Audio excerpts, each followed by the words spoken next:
Hi friends, నేను మీ Shweta. Welcome back to our channel. ఈరోజు మన వీడియో వచ్చేసి చాలా ఈజీగా అప్పటికప్పుడు ఒక కప్పు రేషన్ బియ్యంతో చిట్టి చిట్టి పునుగులు ఎలా తయారు చేసుకోవాలో చూపిస్తున్నానండి. పెరుగు, సోడా లాంటివి వేయకుండా ఈజీగా చేసుకోవచ్చు. ఎలాంటి పప్పులు నానబెట్టే పని లేకుండా అప్పటికప్పుడు బియ్యంతో ఈ పునుగులు చేశారంటే అచ్చం బండి మీద లేంటి టేస్ట్తోనే ఉంటాయండి ఈ చిట్టి చిట్టి పునుగులు.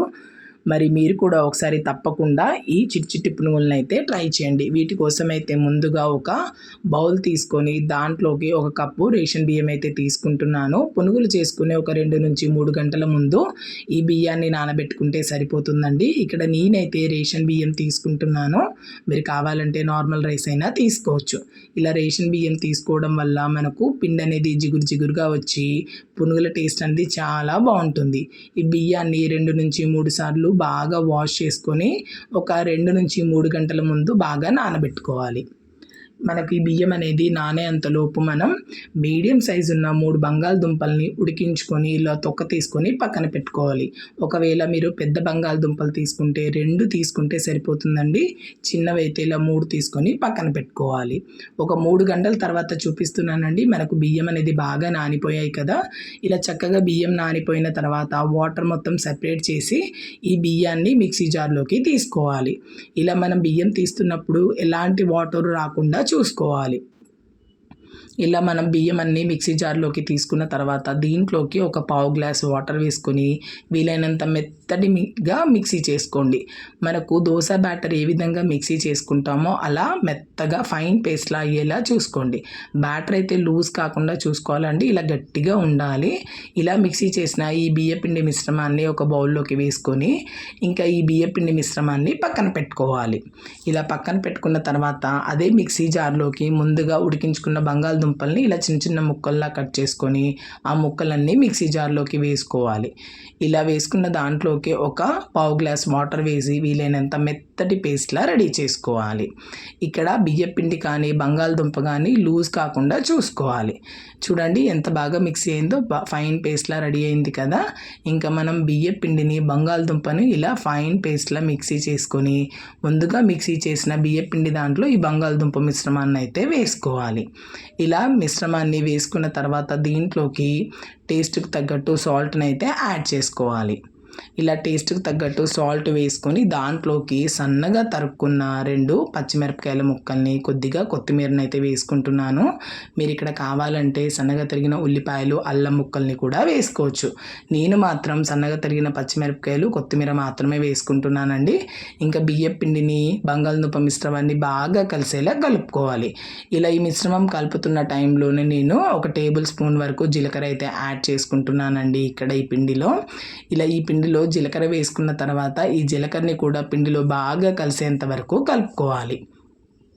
ఈ బ్యాటర్ అనేది మనకు మరీ లిక్విడ్లా కాకుండా మరీ గట్టిగా కాకుండా మనకు పునుగులు వేస్తే ఎలా వస్తుందో ఆ పిండి ఆ బ్యాటర్లా రెడీ చేసుకుంటే సరిపోతుందండి. ఒకవేళ గట్టిగా ఉన్నట్టయితే కొద్దిగా వాటర్ యాడ్ చేసుకొని ఈ కన్సిస్టెన్సీలో రెడీ చేసుకుంటే సరిపోతుంది.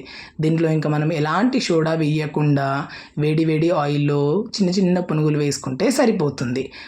మనకు బాగా పొంగాలి అనుకుంటే తినే సోడా అయితే ఒక చిటికెడు వేసుకుంటే సరిపోతుందండి. అది వేయకున్నా కూడా మనకి ఇక్కడ పునుగులు అనేవి చాలా పొంగుతాయి. ఇక్కడ బంగాళదుంప మిశ్రమం వేసాం కాబట్టి పునుగులు అనేది సాఫ్ట్గా బాగా పొంగుతూ వస్తాయి.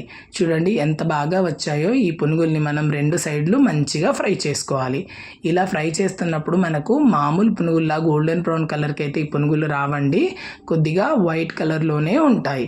ఇది కొద్దిగా ఫ్రై అయ్యి మామూలు కలర్ టర్న్ అవుతున్నప్పుడు మనం ఈ పునుగులను అయితే ఇంకా తీసుకొని సర్వ్ చేసుకుంటే సరిపోతుంది. మనము పునుగులు వేసేటప్పుడు బ్యాటర్ అనేది మరీ లూజ్గా కాకుండా మరీ గట్టిగా కాకుండా ఉండేలా చూసుకున్నట్టయితే చూడండి పునుగులు అనేది రౌండ్గా ఎంత బాగా వచ్చాయో ఇలా చక్కగా వస్తాయి. ఇలా ఫ్రై అయిపోయిన పునుగులన్నిటిని మనం మంచి కలర్ వచ్చిన తర్వాత వీటినన్నిటిని ఆయిల్ నుంచి సెపరేట్ చేసుకొని ఒక టిష్యూ నాప్కిన్లో వేసుకున్నట్టయితే మనకు ఎక్స్ట్రా ఉన్న ఆయిల్ మొత్తం సెపరేట్ అయిపోయి పునుగులు అయితే రెడీ అయిపోతాయి.